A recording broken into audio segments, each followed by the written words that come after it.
Avant de commencer, je veux reconnaître qu'on est réunis aujourd'hui sur des terres autochtones ancestrales non cédées, qui sont habitées depuis très longtemps par différentes nations autochtones et qui sont encore aujourd'hui un lieu de rencontre entre différents peuples autochtones et allochtones. On salue particulièrement les Gagnen-Guéraga, qui sont les gardiennes des terres et des eaux qui forment aujourd'hui Montréal. Comme on le sait, la colonisation a eu des effets dévastateurs sur les sociétés, sur les cultures autochtones. On se souvient entre autres de l'histoire récente des pensionnats autochtones où des milliers d'enfants ont perdu la vie ou ont souffert donc aux mains de l'État colonial. On se souvient aussi de la rafle des années 60 où d'autres enfants ont été enlevés à leurs parents à travers la loi sur la protection de la jeunesse. Aujourd'hui encore, la disparition de milliers de femmes autochtones demeure inexpliquée. Donc, on reconnaît que le colonialisme perdure aujourd'hui dans les politiques et les institutions canadiennes, dont l'université, et que le racisme systémique marque le fonctionnement de nos institutions. En tant qu'universitaires et intellectuels, nous nous engageons à nous renseigner, nous éduquer, contribuer à la prise de parole aussi sur l'histoire autochtone, sur l'histoire coloniale et sur les revendications des coloniales autochtones, et à valoriser la place et les voix autochtones dans nos enseignements. Sur ce, je vais laisser la parole donc à Jennifer Carter qui va présenter. Merci beaucoup Estelle et merci beaucoup pour cette reconnaissance. Je pense que c'est la troisième fois que je l'entends depuis les dernières semaines et je suis toujours très émue par tes paroles. Merci de prendre le temps. Je souhaite également, avant de vous présenter ma collègue Cristina Lleras, remercier le CELAT qui nous a très généreusement accordé une subvention qui a permis, it was the seed money, pour un projet de recherche, une demande de projet de recherche que nous avons déposé au CRSH, du projet en question aujourd'hui, Localities of Resistance, Communities of Care, Collaborative Encounters at the Museo Ciudad Autoconstruida à Bogotá. Et qui a permis à notre équipe avec Constanza Camelo et des étudiantes dont notre doctorante Maria Juliana Angarita de monter ce très beau projet avec Cristina Lleras et nos collègues en Colombie. Et je souhaite également remercier très sincèrement Estelle, qu'on voit Estelle, pour ton je vais lire infatigable, voilà, et très précieux soutien lors de l'organisation de cet événement, mais tout événement au CELAT-UQAM, c'est très apprécié. Estelle, merci beaucoup. So in English now, it's a great pleasure for me to welcome colleague and good friend, Colombian independent curator Cristina Lleras. I'm going to take a little time with her bio just because it's very rich and I think it also helps us to understand the ecosystem in which you live and the amazing work and the amazing experiences you've had. So most recently, Cristina was curator for the Museum of Bogotá, a government-run city museum in Colombia's capital, which also oversaw the creation of a new community museum with which we worked, the Museo Ciudad Autoconstruida, in the arrondissement Ciudad Bolívar, which is in the south of a very sprawling metropolis in Bogotá. Prior to this, Cristina headed the curatorial and educational team of the Museum of Memory of Colombia, which is a museum still in the making, a museum that was named by law as a measure of symbolic reparation and dedicated to addressing the very complex experiences and realities of the armed conflict in Colombia, which is a conflict that has existed for over 6 decades and has had many changes of modalities over the course of this time. So imagine trying to create a national museum that is dedicated to telling the stories of those who have experienced the armed conflict over this period. She also collaborated with the Truth Commission as well as the National Commission for Reparation and Reconciliation in the curatorial work for the exhibition Memories and Traces of the War, Resistance of Women in the Colombian Caribbean, and she worked as the art and history curator at the National Museum of Colombia and was visual arts manager for the District Institute for the Arts. Cristina's research interests are wide and varying and very creative and encompass the representation of the past in national museums, representation and pedagogy of trauma and human rights, symbolic reparation and the relationship between history and contemporary art. Thank you for being with us.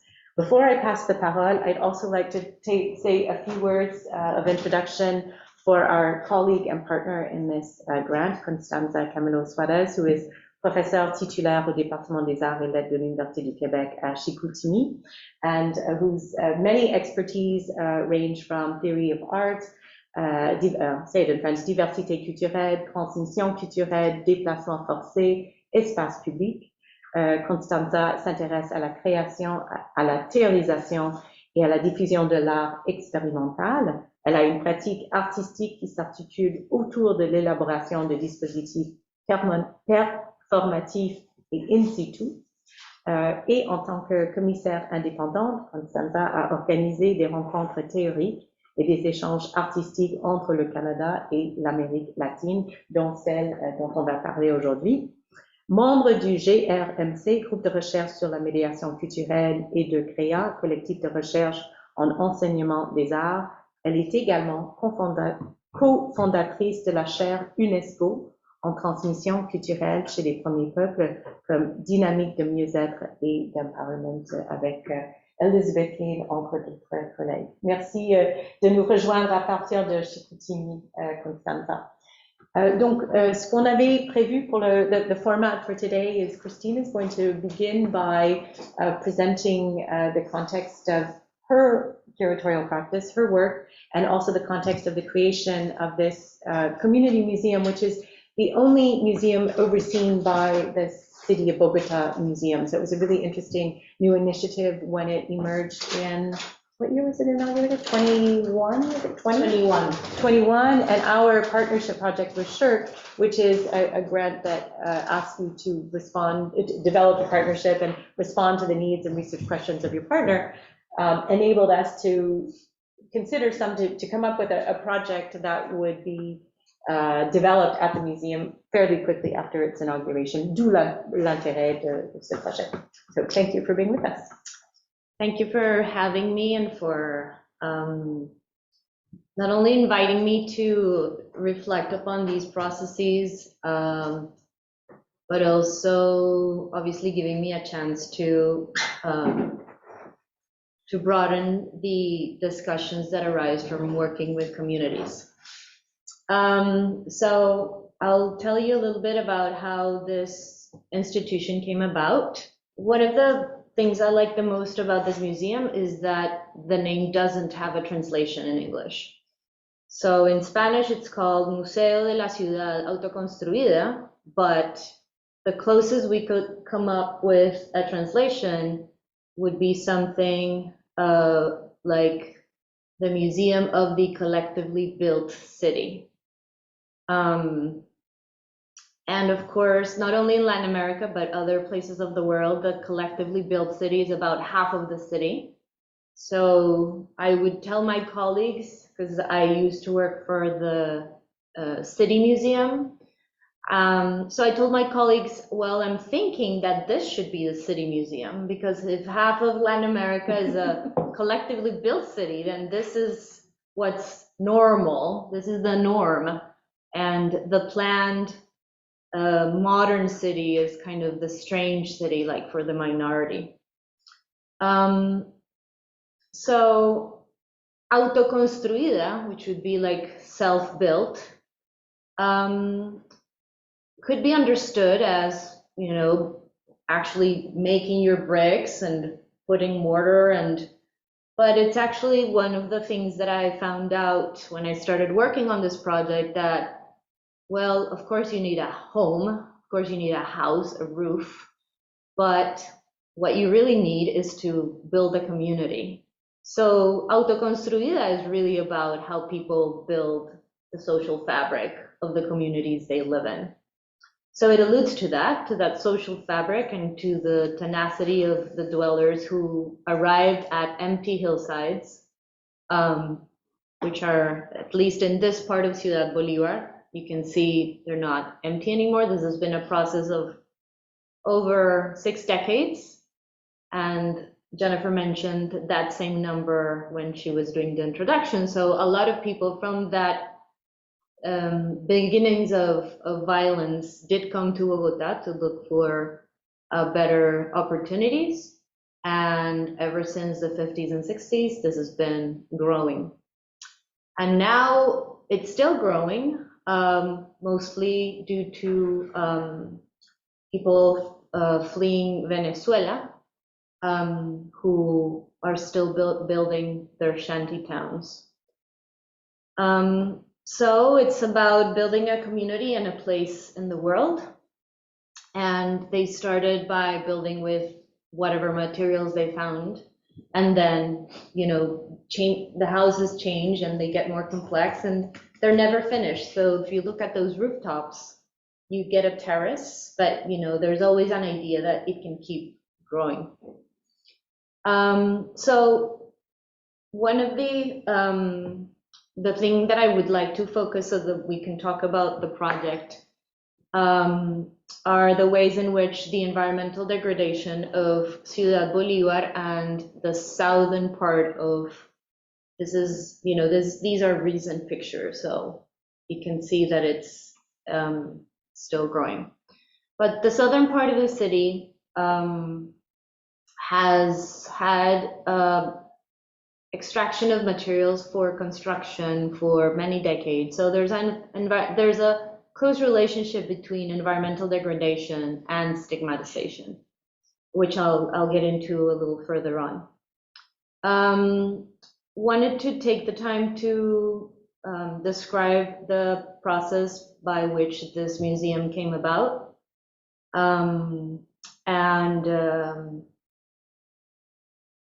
Because the story is interesting in this sense. The museum came about when this project for Bogotá's only cable car, and Bogotá is a city surrounded by mountains. So finally it had its first cable car line, and the museum is back here. It's pretty further up. It's pretty, yeah, like pretty high up. And so with premises that were left from the construction, the mayor at that time decided to build cultural infrastructure. And so workshops that were held around 2013 in various parts of the mountain invited people to discuss what they would like to have in terms of cultural infrastructure.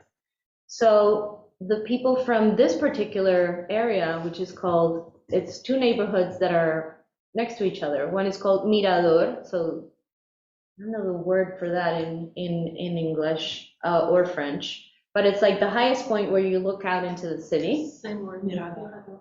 Mirador, okay, good.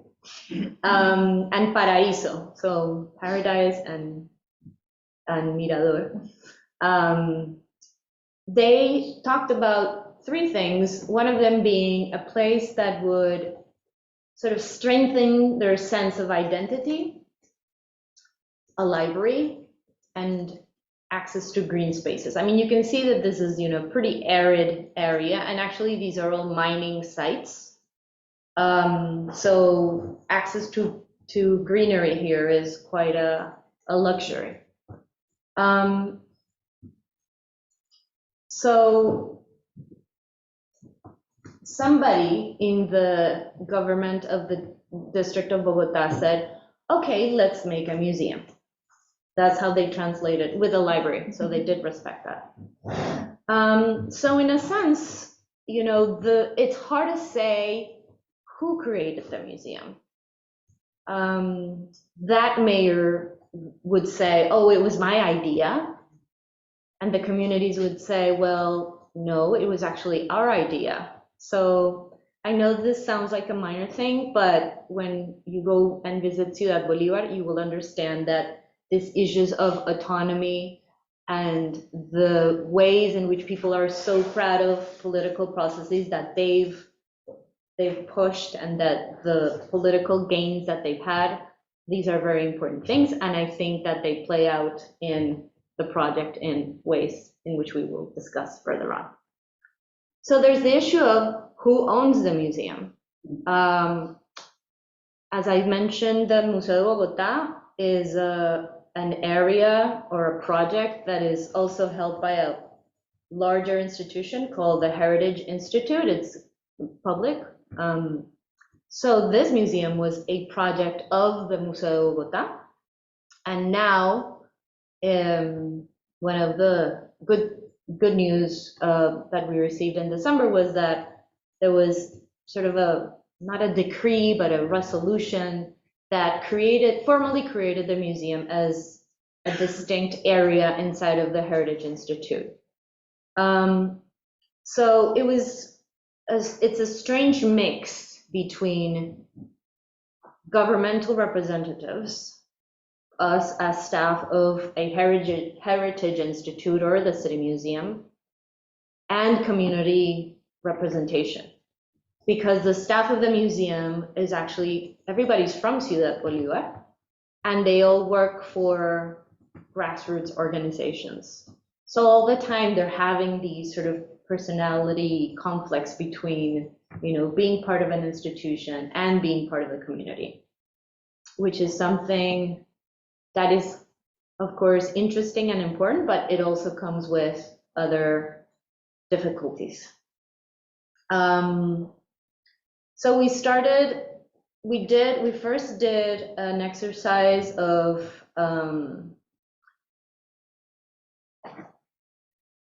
when I came to this museum at the beginning of 2020, the museum, the building,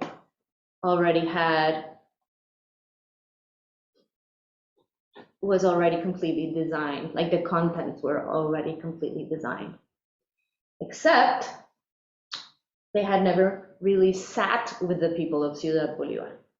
So they hired some very competent architects, people like really respectful academics, historians.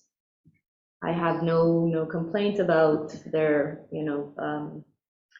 their research. Fortunately, it later came out as a book, which I always thought it would really be a really great book, but a really, really crappy museum.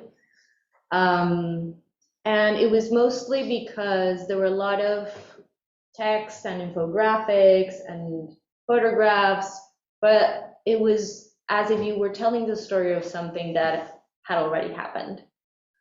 And it was obviously very centered around architectural issues. And as I mentioned, autoconstruida means much more than that. So we received that, and colleagues of mine did like a whole diagnóstico, and we came up with the necessity of having to talk to people in Ciudad Bolívar who were actually the neighbors of the museum. The other important thing is that Ciudad Bolívar and its dwellers have historically been exploited by the modern planned city. Unfortunately, I don't have a picture here, but this is the day of the inauguration. When you're in the terrace and you're looking downtown, you're looking at that city. So spatially, it's a really interesting connection, because we're always looking at the city from the downtown south, but what happens when you're standing here, looking the other way? And also, a lot of people who live in Ciudad Bolívar work as, in domestic work, like cleaning ladies or services people. So actually the cable has really improved people's lives, because transportation, like the time it takes for you to get from all the way south to the other end of the city, has improved. But so we took the water from Ciudad Bolívar, we took its mountains, the workforce, and there's also the landfill. So what do we give back to Ciudad Bolívar? Great, our garbage. So despite all the contributions, well, most people in Ciudad Bolívar, and I mean, you don't have to be from Ciudad Bolívar, obviously, know that they've not received the compensation for the impact of environmental degradation or all of what Ciudad Bolívar has given to Bogotá. So, of course, working in this project and not being from Ciudad Bolívar, I'm from the city center, I live in the city center, was always a source of tension. So this project is, you can also talk about power dynamics and the ways in which people are very hesitant and distrustful of people who are from outside of Ciudad Bolívar. The other thing that's important to understand about Bogotá is that it's a highly segregated city built on this north to south axis. So here, the city center is around here. So all of this, there's a Bogotá river is coming through the west, and all of this surrounding the city center were pre-Hispanic indigenous populations and different ecosystems. So there's a moorland here. So a lot of the water comes in through here. Rio Tumbuelo is a major river, awfully contaminated. And so basically the city started, pulling on this axis, and so higher income is located around here, and then lower income around this area here.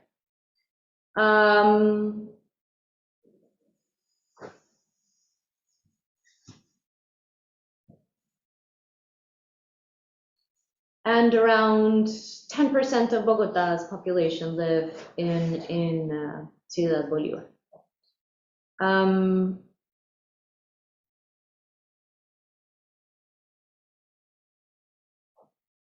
Go back to here. Yeah.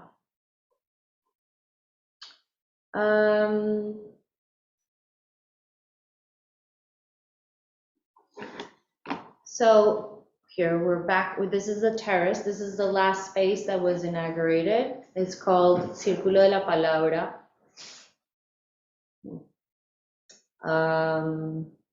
So a lot of indigenous people in Colombia, and I guess elsewhere, have these circular shapes when they meet for ceremonies.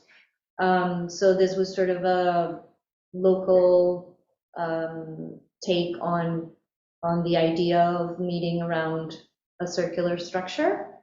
And actually, Diana and Wilson, they both claim Muisca, so yeah, indigenous ancestry, and Luz Marina is Inga, which is another. So there's large, well, not a large, but also indigenous peoples who've been displaced from their ancestral territories also have come to live in Ciudad Bolívar, and this is almost all of the team of the museum working there currently.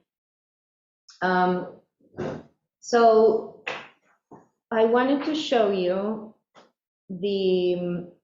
I'll just show you these pictures and I'll show you the contents of the museum. So this is before it had a rooftop, inaugurated with the local, so in Spanish we have a word which is table, and table also means like when you're sitting around discussing and trying to come to terms on something. So this is inauguration day. And I wanted to show you, so I'll briefly show you this video. So this is kind of it's a 1-minute tour of the third floor, which is the place where these issues of stigmatization and environmental degradation and resistance come together. It doesn't work, I'll just show you the pictures. But so sorry, I got a little sidetracked there, but I was telling you that we'd received the building content completely designed, we decided to start over. So we started having virtual meetings on the second half of 2020. There was a table, so una mesa, of people who had gotten together to discuss issues around heritage, local heritage. So we started meeting every 2 weeks with this mesa de patrimonio. And in a first discussion, we asked them to tell us just a basic question about what was their relationship to Ciudad Bolívar. And from that first meeting, all of the themes that they mentioned, we created a sort of matrix of the important issues that had come out of their stories. And we decided to go in depth into each one of them. Okay, so this is not working. We'll come back. So stigmatization was the biggest issue. How people who live in Ciudad Bolívar feel that if they go to try to find work, they can't say that they're from Ciudad Bolívar. Because usually other people from Bogotá will say, oh, Ciudad Bolívar, well, that's violent, that's poor, that's dirty, that's where you have armed conflict, that's where people steal things. So that was a major thing, and how we decided to confront this was via, this is when you see that panel, that's a sort of manifesto for what the museum is, and then next to it are these series of television sets. And each one, we made 12 short videos with stories of people who either were born in Ciudad Bolívar or who had chosen to live there. And I particularly like this one here. It's a story about this man who's 50-something, and he had a pretty decent career in professional cycling, and he was from Ciudad Bolívar, and you saw those mountains. So he describes going to train in Ciudad Bolívar, and we also asked the people in the videos to tell us a story of if they'd ever felt discriminated against. So he told a story of his friend saying, what, you're going to train in Ciudad Bolívar? My God, they're going to steal your bicycle. Like, how are you going to go? And it's very beautiful. Like, all the videos are very moving because it's people who are really proud of their, there's obviously a very deep connection with this particular territory. So we tried to be as diverse as possible with these 12 stories, just to show other people in Bogotá, primarily, that people in Ciudad Bolívar are just like them. They just live in Ciudad Bolívar. But you have stories of people who, first generation to go to college, or a Venezuelan man who is now, looking for a way to make a living there, or indigenous people who are living there. So this was the first thing that we wanted to show, is that diversity, and that, people, they're just common people. The next important thing was, I'll go back to that in a second, because you go in and then there's this, you can see that it's all, back here it's all windows. So the team of the local educators, we were doing workshops in 2021 to figure out how to translate all of these concepts into the museography. And they had a really great idea, which was to use the windows. So usually museums were like, oh my God, windows, what are we gonna do? Well, we need to put a lot of drywall over them. But this I thought was very clever, which was to use the windows to point to the places that were significant. So for instance here, Cemex and Holcim are cement companies. And, you know, they're international companies, and they've been fined because of the way they use the water from the Tunjuelo River. They changed the course of the river and they contaminated the river. Now they no longer extract materials, but they're now making a lot of money by doing a landfill there. So it'll show you like where to look. Like if you look back there, that's where Cemex and Holcim are. And that happens with other major sites that you can see from the museum. And then we thought of ways to map like big figures of, for instance, how much garbage or how much materials are extracted from Ciudad Bolívar. So I believe this was for the amount of materials that are extracted or that were extracted at the beginning of 2021. So we translated that figure into like how many buildings of the museum you could do with that amount of materials. And then the last thing we did here was we looked at mining permits. So in Colombia, there's a lot of problems with mining, just as there are everywhere else. But often we think, oh yeah, mining is all the way north and with carbon extraction in La Guajira, or you know the problems with river, like mining in, like near rivers. But nobody's talking about mining in the southern part of Bogotá. Like I didn't know there were like permits to do mining in Bogotá. So we mapped on top of the map of Ciudad Bolívar the areas where there were either existing permits or areas that you could exploit. And it's like half of Ciudad Bolívar almost. So by the end, you're like, well, how come things that we don't allow in other parts of Bogotá, we allow for them to happen here? So the connection between how we treat this territory and how we treat the people of this territory was very clear to me. And then lastly, these stories that are represented with these portraits, and there's short audio where there's short audios where these people answer like 3 questions, like what is your initiative? And most of them are doing they lead like grassroots organizations, or they're doing recycling, or they're into politics, like defending the environment.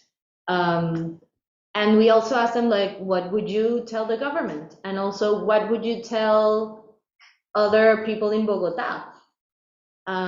So this is one of my favorite parts of the museum, because it's not only people telling stories, but demanding that, since they get all the waste from Bogotá, demanding that people be conscientious about the waste that gets dumped on Ciudad Bolívar.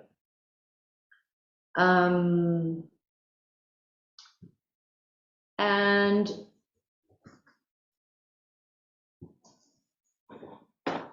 lastly, on this tour, we're gonna jump down to the basement. So what I briefly showed you was the sort of the welcome area, so that people know the sort of relationship that we were looking to establish with the rest of the city. So I always think that this, for me at least, there were 2 like major objectives that were drawn from all these conversations. One of them was to dispute this relationship between stigmatization and degradation, etc. And the other one was to recognize these leadership and the social processes that take place in Ciudad Bolívar. So for me, the first one was much more related to visitors from other parts of Bogotá, and the second one more related to visitors from Ciudad Bolívar itself. So for me, this floor was much more thoroughly thought for like outsiders, like myself, for instance. And then the basement was thought for people from Ciudad Bolívar, who might not know about the richness of these social processes. So this is what you would call a sort of the exhibition area. And something that people kept pointing to was a civil strike in 1993. So people got fed up and they came to this big avenue and they closed the avenue. It was a big thing, and the police and blah, blah, blah. And they sat down with the mayor back then, and they wrote these terms, and we want this, and we want a university, and we need better education, and we need there was a problem back then with access to electricity, so people cooked with cocinol, which is like this gasoline, very dangerous, like burnt children, etc. So people kept talking about this important event in their own history that I obviously didn't know about. So what we ended up doing was taking that as an excuse. So this is not an exhibition on that particular strike, but we took it as a point of reference and did two things. We invited a group of a young theater group to do a sort of contemporary interpretation of the strike. And we had a couple of, this is great because the way that this should work is as a stage. So you can move these cubes around and turn it into a stage. It was created as that, as a way to continually sort of recreate these stories. And then these are, they allude to what people take, you don't call them posters, but these long things that people take when they go on strikes. Well, I don't know what you call them. Banners. Yes, thank you.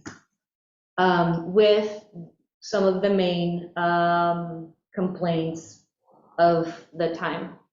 And then all of the content for this floor was created by people from Ciudad Bolívar. Ciudad Bolívar has a richness of filmmakers, theater,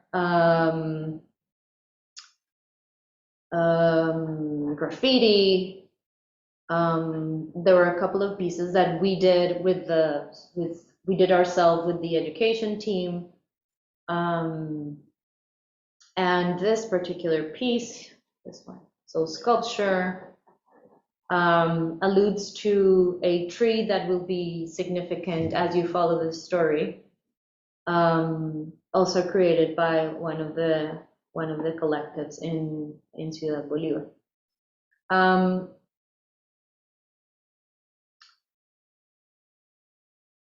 So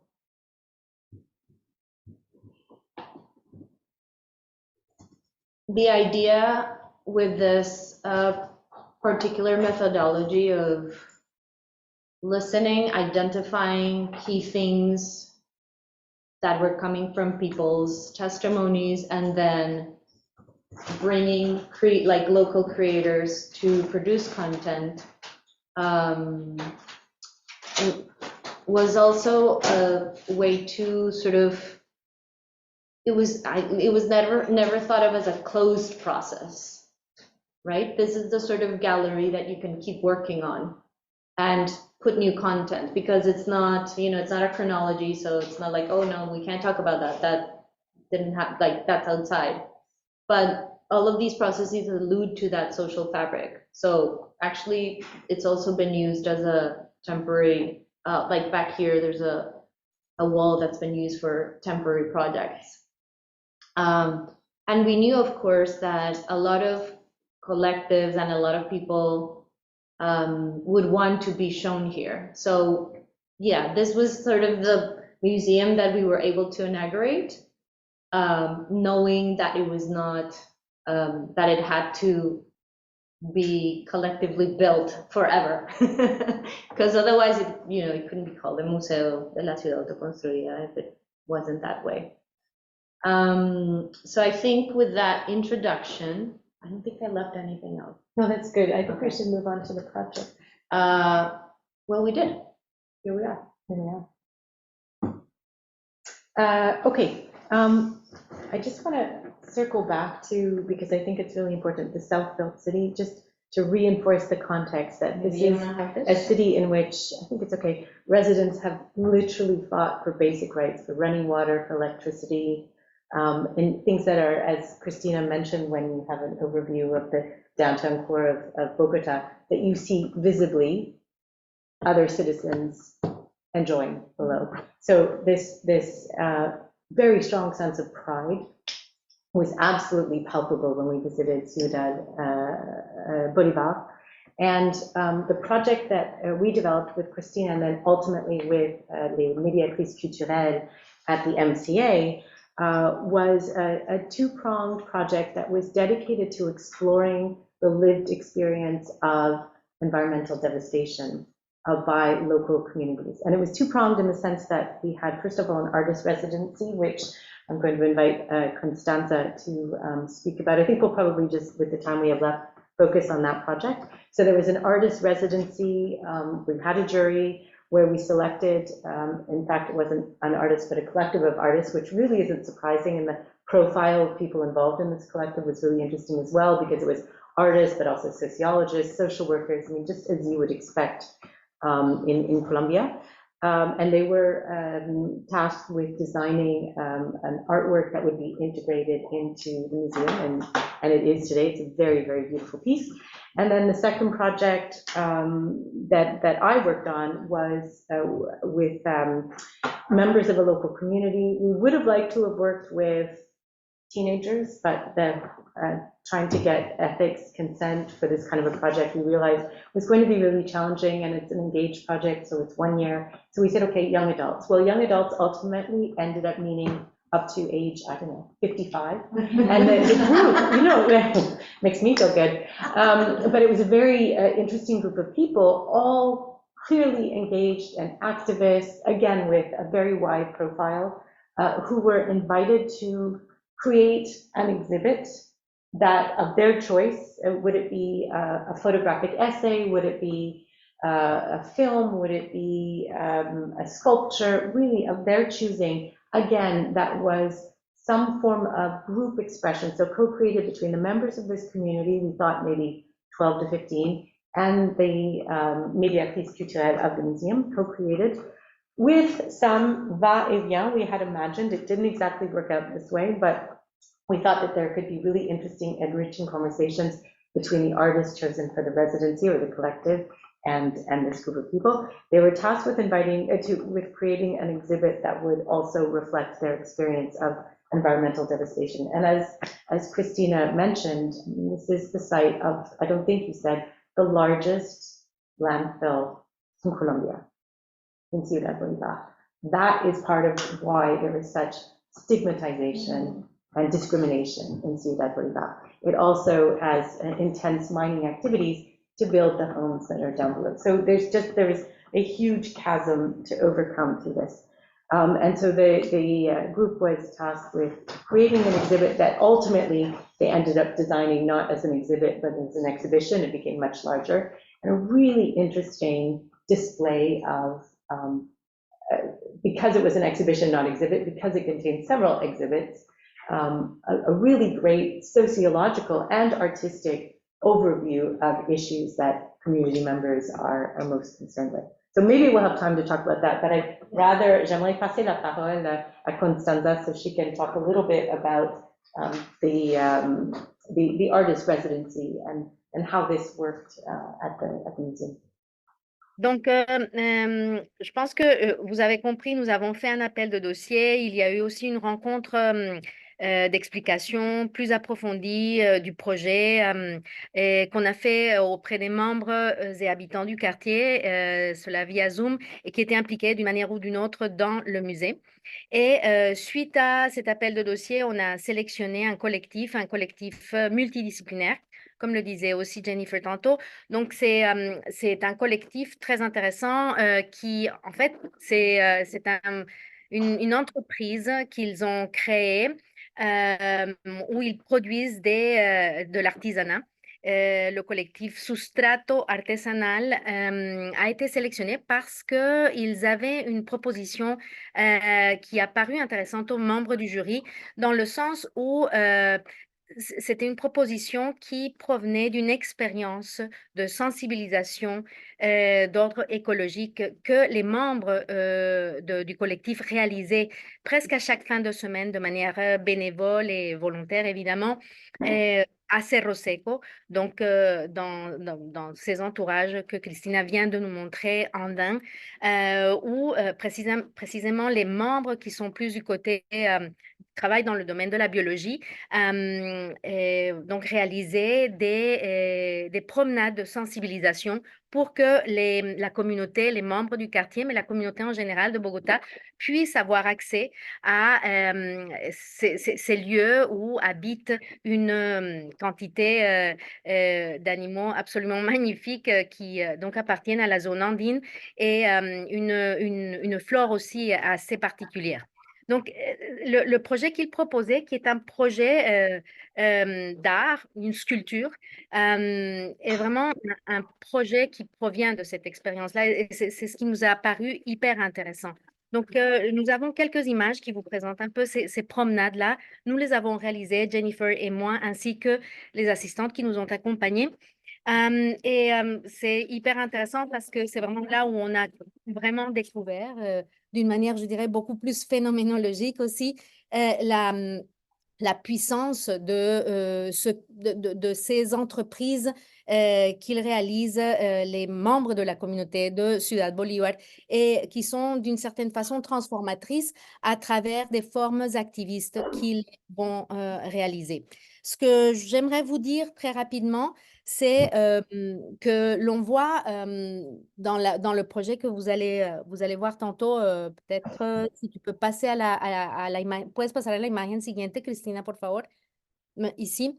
Ils sont partis de cette idée de créer une sorte élément monumental qu'ils voulaient placer tout près de la mairie locale pour précisément non pas dénoncer, mais plutôt, comme ils insistent, sensibiliser toutes sortes de personnes, acteurs et actrices au niveau politique du pourquoi c'est important la défense de ce patrimoine environnemental à Ciudad Bolívar. Donc, c'était au tout début, l'idée, c'était de placer leur sculpture tout près de la mairie, mais précisément lors des échanges, des pourparlers que nous avons initiés avec la mairie et puis la communauté, on n'a pas pu finalement réussir à trouver une entente. Donc, on voit qu'il y a eu un changement du projet qui très lentement nous a menés à plutôt produire une sculpture qui servirait aussi de prototype pour qu'éventuellement le collectif puisse faire une demande ultérieure, une demande de financement pour produire réellement la sculpture telle qu'il l'avait imaginée. Donc ici, nous voyons les matériaux. Donc, ils ont décidé de travailler avec des matériaux qui proviennent directement de Cerro Seco et travailler ces éléments-là comme la pierre, mais également tous les débris et détritus qui sont aussi, qui font partie de l'espace, de l'environnement qui est contaminé, les inclure dans la sculpture. Comme je vous disais tantôt, je ne sais pas si je vous ai dit au tout début que le travail de ces artisans se base sur la faune et la flore des Andes en Colombie. Et ce qui était intéressant ici, c'est qu'il reprenait une partie de ce travail de type très artisanal et il venait en fait rajouter des matériaux et des dimensions complètement différentes de ceux et celles qu'ils avaient l'habitude d'utiliser. Donc, ça a été tout un travail d'ordre technique qui a été aussi accompagné par d'autres personnes qui se sont ajoutées à l'équipe, entre autres un architecte et puis un maçon de métier. Qui ont donc permis de vraiment construire la sculpture telle qu'il avait imaginée. Et puis avec, évidemment, vous pouvez imaginer tout un processus qui, pendant plusieurs mois, a pris place et qui a fait que la sculpture change également de forme. Il y a un code QR qui permet également au public d'avoir accès à des récits et puis des explications d'ordre plus scientifique sur la nature présente à Cerro Seco. Et nous avons ici quelques images du jour du vernissage pour que vous puissiez aussi avoir un peu une idée de la quantité de personnes qui ont voulu aussi participer à l'événement. Peut-être une dernière chose que je voudrais dire avant de céder la parole à Jennifer. Si on regarde l'image suivante, podemos ver la otra imagen. Ici, vous voyez les membres du collectif. Donc, comme je vous avais dit, le collectif, le noyau du collectif, c'est 3 personnes, c'est Marcela et Andrea Ruiz et Marco Salazar. C'est vraiment une entreprise familiale. Et ce que j'ai trouvé hyper intéressant, c'est que l'architecte et puis le maçon de métier, ce sont également des personnes qui font partie du noyau familial du collectif. Ça peut-être, ce serait quelque chose à pouvoir développer dans le cadre d'une autre causerie, mais c'est la base aussi du comment Ciudad Bolívar a été construite, dans une sorte de solidarité aussi entre familles, entre les familles, et puis qui a permis également au quartier de se développer durant toutes ces années. Donc, je vous laisse avec une dernière image et puis je cède la parole à ma collègue, à Jennifer. Merci. Merci beaucoup, Constanza. Maybe I would just add about this because the members of the Colectivo, if I might, Constanza, were unbelievably generous. And you said it was a family affair. It really was. And they learned how to work with this scale of stones. They've done other sculptures, but never of this scale. It was a continual process and learning experience.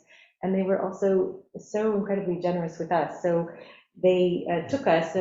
We went on different occasions to Colombia. It's a limited grant, and we wanted to reserve as much of the funds as possible to facilitate the work in situ. It was to occur over the course of a year, so we limited our time in Colombia. And that actually was a problem insofar as, and I'll say it transparently, insofar as it limited the time that we could build, you know what I'm talking about, les liens de confiance, trust, to engage in a partnership project. So, you know, there's certainly things that we learned throughout this process, but it came out of a good place because we really wanted to reserve most of the funds to facilitate the kind of bonding experience that was occurring between other members of the community. That said, when we were in Bogotá on 2 different occasions in the summer of 2022, the members of the Colectivo took us to Cerro Seco, which is a highly fragilized, biodiverse environment that I think you said just received heritage status, protection status, but people have been advocating for years for that. And just to give you a sense, I like the way you described it, Constanza, as the phenomenological experience, because walking through that site, they took us on a 3-hour hike.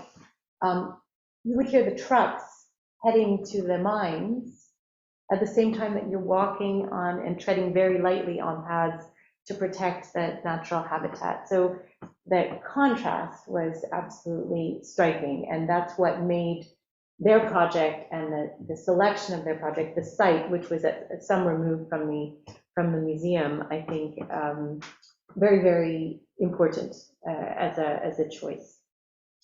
I noticed that I wonder if anybody has any questions or comments or, no? Yes, Eva, maybe we can, address other elements of the project through questions. Yeah, thank you very much. I have two questions, maybe a little bit, I don't want to say that, but I want to know who was on the jury. And I want to know what was the connection with the museum and the project. How you say you were in contact with the médiateur culturel, but I want to know how it was linked and the relation between the research team, the artist, and the museum. Droit au cœur. Bonne question. Elles sont dures. On a beaucoup appris lors de ce projet. Constanza, est-ce que tu aimerais répondre à la première vis-à-vis le processus du jury et les membres? Oui. Donc, on a invité une personne externe, c'est Pilar Riaño, qui est anthropologue et puis professeur aussi universitaire à l'université de British Columbia, donc colombienne elle-même aussi d'origine, et qui travaille directement sur les mêmes questions, autant avec des anthropologues et des gens qui proviennent des sciences humaines, mais aussi avec des artistes. Donc, une personne avec une grande expertise dans le domaine de plutôt les expressions culturelles comme des formes d'activisme. Il y avait également le directeur du musée qui nous accompagnait, puis que nous n'avons pas nommé aujourd'hui, qui a été un grand complice dans la réalisation de ce projet-là. Il y avait Cristina Lleras qui nous accompagnait également, l'étudiante doctorante qui, Maria Juliana, mon Dieu, Angarita. Qui travaillait avec nous et qui également faisait partie des membres du jury, et moi-même. C'était nous les membres du jury. Puis la deuxième question, the second question was about the relationship between the research team specifically and the médiatrice culturelle. Yeah, the museum. Yeah, okay. Do you want me to answer that? Do you want to answer that? Well, for me, the relationship was it went in various ways. Especially with this, I'll just show pictures of the exhibit that you were describing, the dispositif. So all of this was developed by 3 of the mediators, so part of the staff of the MCA, who led this whole process and turned it into an exhibition and inauguration. So it was led by them, but my particular role from the Museo de Bogotá was more as how should I put it? More like a support. So I tried to give them as much autonomy as it was possible. It's part of these tensions that I was trying to describe, for a museum that is part of another museum, but it's its own museum. It's not a site of the Museo de Bogotá, and it has its own group, and they're claiming autonomy, but we have to create a relationship. So it was, sort of give and take, give and take, give and take. I'll add to that. So you understand, right? There's a city museum in downtown Bogotá overseen by the Heritage Institute. It then inaugurates this neighborhood museum in Ciudad Bolívar, but the curator is in downtown Mentor. And then the work of the design of this exhibit was done by the éducatrice and médiatrice culturelle. That said, as a research team, we came together and developed our research question, our agenda with Cristina, not realizing initially that there was ultimately going to be this écart between the curatorial and the city museum and then the working methods in Ciudad Bolívar. So that was one of the ultimate challenges of the project, because we didn't know to involve them in the discussions of planning the grant request in the first place in the way you do a partnership. We did it with you explicitly, but then now that I think about it, it would have been great to have them involved in those conversations towards what our objectives were ultimately. And then the other aspect, I think, of the relationship has to do with trying to create something. Okay, it was a co-created project, and we didn't want to impose anything, but we're also bound by ethics, right? And I said we chose not to work with adolescents, because that would have been another, under 18s would have been just a whole other level. But we tried to anticipate what we might need, and we made an ethics request. And this ended up causing a lot of tension within the group. We made it carte blanche so that anything that might be produced out of this co-created project, we would have these ethical guidelines. But in the end, that caused tension because we were viewed as the researchers coming in on a project rather than a partnership. And so that was the other great learning experience. And I think that there are a lot of protocols that are being developed, ethical protocols today, outside of the Tri-Council system that are great guidelines. And I think of CARFAC, par exemple, indigenous-led protocols that are very helpful for engaging in these kinds of things. So that was another learning experience.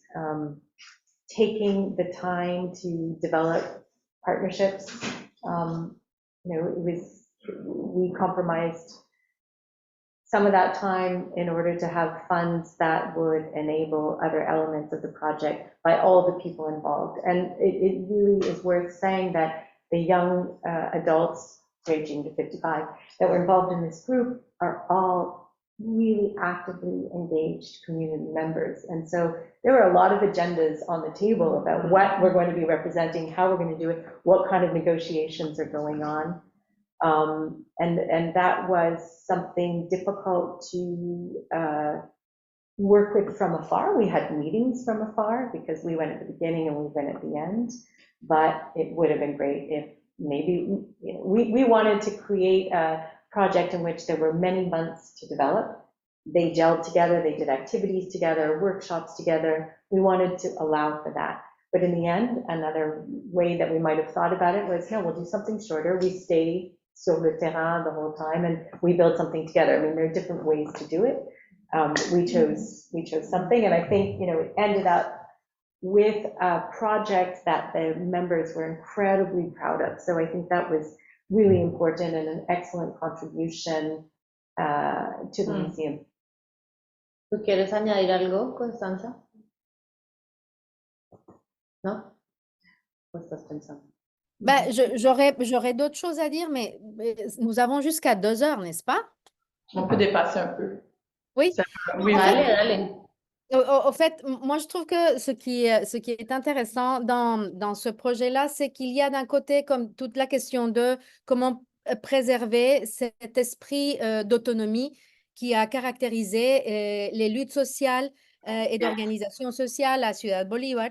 Et de l'autre côté, inviter aussi les gens à partager finalement un projet de recherche qui est plutôt comme une sorte de invitation à créer quelque chose d'autre, n'est-ce pas? Et à ce moment-là, presque laisser les personnes qui interviennent de développer le projet tel qu'ils le veulent. Donc, moi, je vous dis au niveau, par exemple, de la création sculpturale, même si on n'avait pas parlé d'un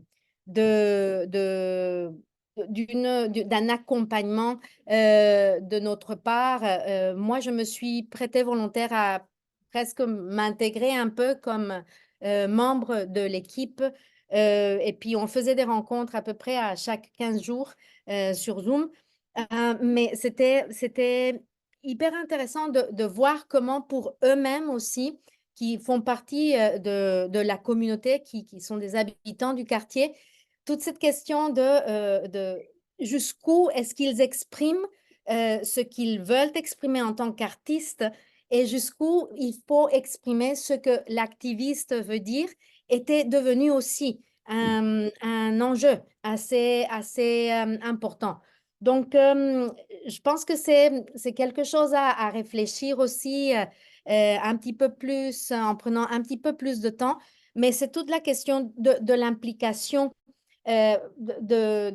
ou plutôt du aller-retour entre l'activiste et l'artiste dans le cadre de la création sculpturale, mais aussi, comme le disait Christine au tout début de la présentation, c'est le fait qu'ils font partie de la communauté elle-même. On a été présente puis devant des moments où même entre les membres, les groupes, les associations, il y avait aussi des tensions qui se généraient. Et puis, cela était aussi en lien avec je dirais, hein, c'est mon interprétation, le degré d'implication politique dans les pourparlers avec l'État, le gouvernement, etc., jusqu'où ils allaient, jusqu'où ils s'impliquaient. Moi, j'ai perçu, par exemple, une tension assez importante entre le jour surtout du vernissage, au moment où précisément les artistes, les artisans et les scientifiques étaient en train de parler de ces belles découvertes au niveau de la flore et de la faune qu'ils ont fait durant les dernières années, puis du comment finalement le fait que la vie soit présente, c'est déjà une manifestation politique qu'il faut revendiquer. Et de voir les réactions d'autres groupes qui sont beaucoup plus militants, qui vont plutôt travailler avec des manifestes politiques de manière beaucoup plus directe, de voir leurs réactions un peu de questionnement, si vous voulez. Mais bon, c'est juste ça ce que je voulais rajouter, mais j'aimerais bien qu'on discute plus largement à un autre moment donné de ces questions-là. C'était un projet hyper intéressant pour moi, en tout cas. Je pense que pour la plupart des gens qui se sont impliqués, c'était émouvant. Et je vous dirais, pour terminer aussi, que moi, j'ai quitté la Colombie dans les années 90 dans un contexte assez particulier à cause du paramilitarisme en Colombie. Et là, je me retrouvais avec une autre génération exactement dans un espace où c'est les paramilitaires qui contrôlent précisément les carrières où on fait l'extraction minière, qui étaient en train de nous surveiller. Donc, juste pour vous dire, une génération plus tard, vous pouvez imaginer ce que ça peut créer aussi comme genre de message et de communication entre nous tous, qui étions en train de partager ce vécu-là. Donc, c'est un projet très intéressant qui m'a mis un peu à l'envers et qui nous a mis un peu à l'envers, mais qui, à la fin, je pense, ce que ça a généré comme expression culturelle et d'une richesse assez intéressante. Merci, Constanza. Other questions or comments? About the publication, have you published your work in where I'm very interested in continuing to learn more. I am from Colombia, I'm from Bogotá, so it's a huge surprise to know about this wonderful, lovely project. And so I'm very interested. I'm a professor at management school, so I think this is a wonderful case to teach with my students and DA students.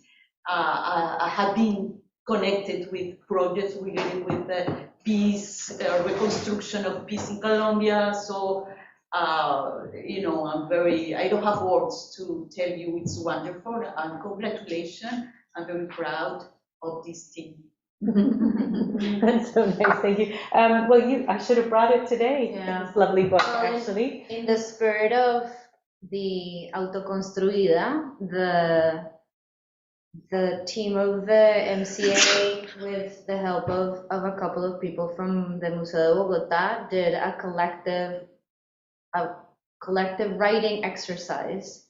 And they published this book, Si hay casa pa tanta gente, with different voices expressing criticism, but also what the museum means. So I just wanted to say that it's obviously hard to tell whether, had they been involved from the beginning, had things been differently. But on a happier note, I think that I've been involved since the beginning of the MCA, and still sometimes I always feel like an outsider, but sometimes I get to feel that I'm welcomed. So for me, during the launching of this book, it was very moving to see first that even though it was a governmental, the development had to do with outsiders or governmental civil servants, people had took the museum for themselves. For me, that's positive, obviously, because it means that the museum, at least for a group of people, the museum is a platform that is needed, that is wanted. Even if we are not wanted, that it doesn't matter. If they like the museum and they think that the contents reflects what Ciudad Bolívar is, and they think that it's worth having the museum as we created it, then that's fine. So with the logo and everything, that's the document that creates the museum, and that's a publication. And this is, remember I told you we were gonna briefly mention a tree. This tree is important because it's located in the Cerro Seco. Cerro Seco? Cerro Seco. It's en el plan de ordenamiento territorial, it has 2 parks. And this is the area that Constanza and Jennifer were describing, where all of the walks and the inspiration for this project came to be. And actually, you do see it from the museum, from one of the windows that I mentioned. It says Cerro Seco, so it's connected to the museum. And we'd like to think that the museum has been an important part of all these processes, even if outsiders are uncomfortable. A couple of other questions, yes, and then Estelle, and then Lisa. Yes. Oh, thank you so much. It's so nice to listen to you, Cristina. I'm also Colombian. I'm happy to hear about this. But I just have many questions on how the feedback from the visitors are included in this ongoing building process. On one side, if you have considered anything, I would love to hear about that. But also, it's not a minor issue or matter to understand how we give credit, because in curatorship, ownership, and authorship and authority, it's usually uniquely handled. So how you resolve this issue through crediting people for participating and acknowledging their level of engagement? So now answer the second one. The second one, it was all them. It was all them, all theirs. It was all the members that were named, that were involved, that were remunerated. There were meals. The last event, the inauguration, was, as Constanza mentioned, just a beautiful community gathering, very large attendance. We had a full day with, in the basement here with talks and different members of the community talking about their project. We had a discussion circle in the afternoon. Again, it was all led by members of the community. So they determined everything and were visibly the authors of the project and the event. Here they are. They're here and we're kind of back here. So they're in the big. And regarding the first question, the most common feedback that the museum gets is, well, how can I show my work here? So where this temporary exhibit was held is the second floor of the museum, and that's where many projects have been shown. But not only in the sort of more traditional exhibition form, but also via presentations, events. So a lot of people feel that they've been excluded, but I say, well, this museum's like 2 years old. So it's just a matter of sort of taking in, and that's what the publication does in a way, sort of taking in the criticism and trying to see the ways in which the museum can broaden the people who contribute to it. And there's a small grant that's given annually for programming. So collectives or organizations from Ciudad Bolívar can get resources from the district to do different events and work with different publics. So there's different avenues, but I think this is what happens to all museums. So this one's no different in that manner. And we also thought about the project in a sustainable way. We were fully aware that the museum had just been inaugurated, that not too many projects had been realized yet. Maybe by realizing this one, maybe this is something that the museum is going to want to reiterate every year, a kind of residency project or an exhibit on these subjects or things like that. So when we imagined it and bringing in people for that final day of sharing in the inauguration with, ultimately we didn't do it, but we had considered inviting people from different communities outside of Ciudad Bolívar. It was with the thought that how can we help to have something with roots and perenne and build on this going forward. So that was also part of the initial thinking of the project. Esther, if you Lisa? It was kind of the same question about, but who is the public? Who is the public of the museum? And how is he included in the process? But you kind of answer it already. But also, like, who comes to visit? And do you have feedback already on? Is it more the community? Is it more people from the outside, or is it mostly people from Ciudad Bolívar? Yeah. It's mostly people from Ciudad Bolívar, and then a smaller percentage of people from other parts of Bogotá, and then there's also a bit of tourism in Ciudad Bolívar as well. But it's mostly people from the same locality.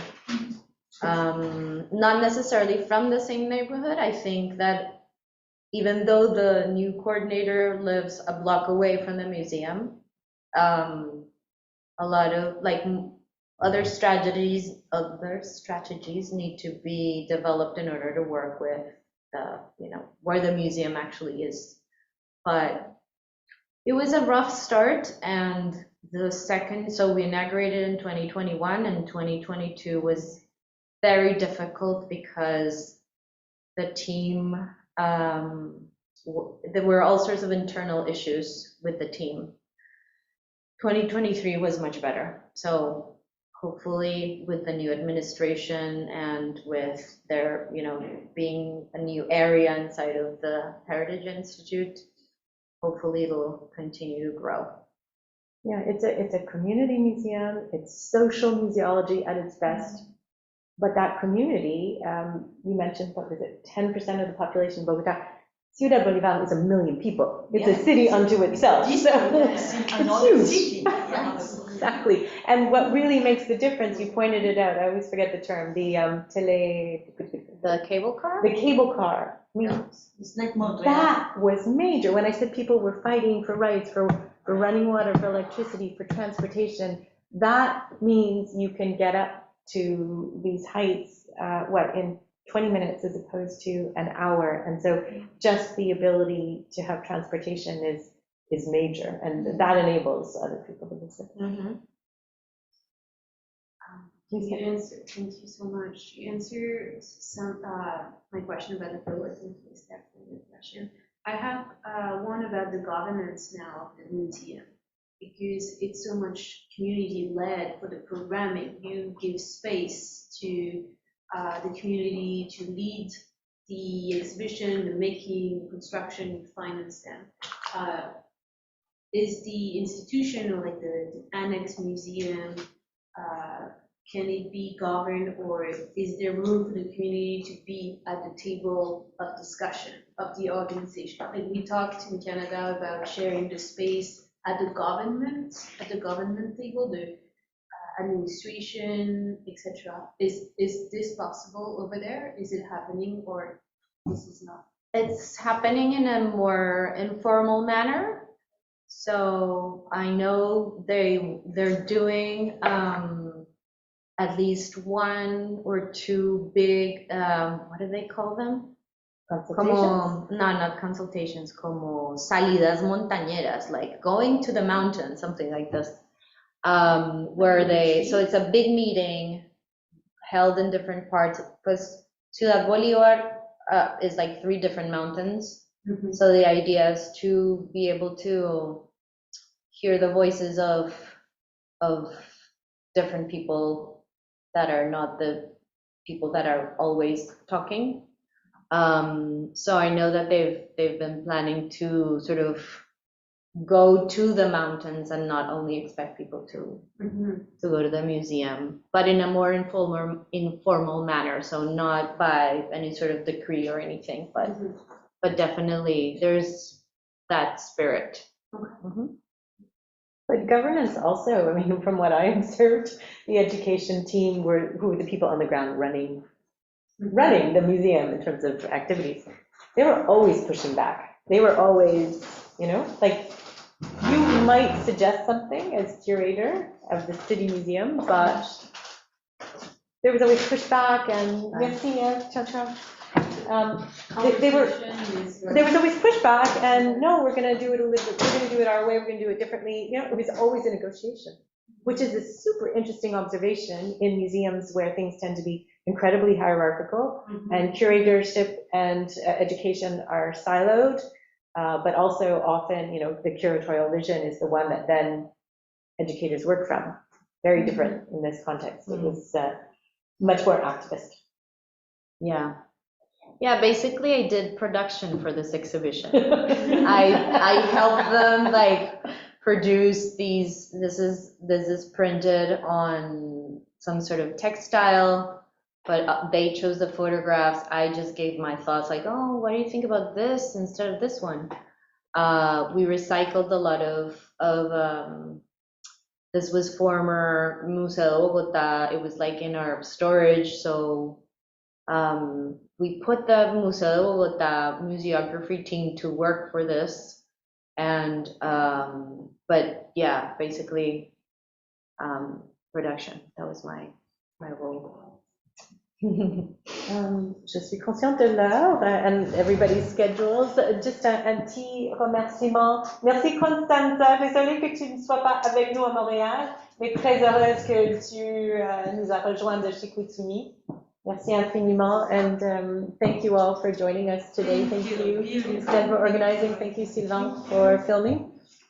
Thank you, Cristina, for taking a bus to Montreal.